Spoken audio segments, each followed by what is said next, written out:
আরবির উচ্চারণ দেখে, কোরআনের আরবি আয়াতের নিচে বাংলা উচ্চারণ দেখে বা ইংরেজি উচ্চারণ দেখে বা পৃথিবীর কোনো ভাষার উচ্চারণ দেখে পড়া জায়েজ নাই। এ ব্যাপারে কোনো আলেমের দ্বিমত নাই।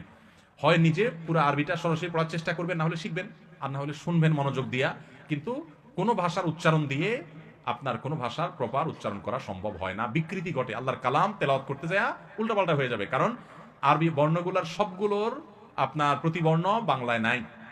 হা এটা বোঝানোর জন্য বাংলায় কোনো অক্ষর নাই, বাংলা সবকিছু ছোট হার জন্য হ, বড় হার জন্য হ। তো আপনি হা কিভাবে বলবেন? এভাবে আরো এর চাইতে আরো বড় বড় বিকৃতি হয়ে যেতে পারে। একটু টান এদিক সেদিক হয়ে গেলে, আমি ছোট একটা উপমা দিই।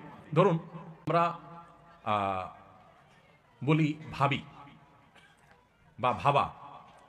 ভাবা এটা মানে চিন্তা করা, আর বাবা মানে পিতা।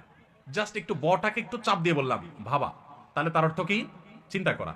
আর ভটাকে চাপ না দিয়া নর্মাল ব করে বললাম বাবা, তার অর্থ কি হবে? একটু এদিক সেদিক